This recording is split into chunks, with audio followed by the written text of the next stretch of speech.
Oregon and Washington back in the national spotlight this election season with some key races still too close to call. Thanks for joining us. I'm Elizabeth Dinh. I'm Jeff Gianola with the control of Congress now hanging in the balance. Let's get to our Liz Birch first. Liz, you talked with political experts about Oregon and Southwest Washington in particular and how important they are as the vote count continues. Yeah, this is all so interesting and honestly really unusual for our area too.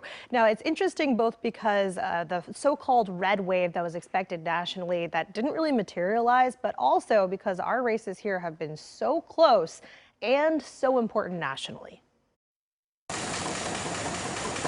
There's no doubt about it. All eyes are back on Oregon and Washington now as votes continue to be tallied. In particular, a lot of these races in Oregon have become incredibly important in the control of the House. Friday afternoon, Washington District 3, formerly Republican Jamie Herrera Butler's seat, was still a toss-up between Trump-backed Republican Joe Kent and Democrat Marie Gluesenkamp Perez.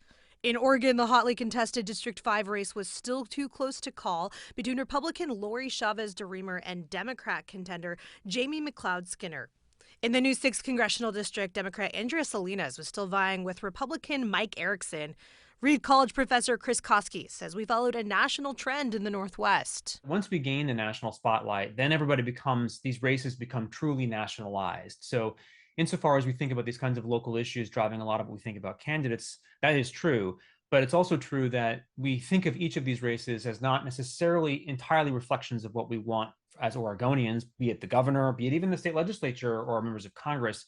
We also think them as part of this broader battle nationally. He also tells me Democrats shouldn't get too comfortable, even though they avoided the red wave nationally. I think that Democrats can draw a lot of lessons from this election. One lesson I think that they should not draw is that they won and therefore everything's fine. There are a number of issues specifically in Oregon, crime, homelessness. Those are issues that really, I think it's possible voters are interested in seeing what Democrats can do with those kinds of things.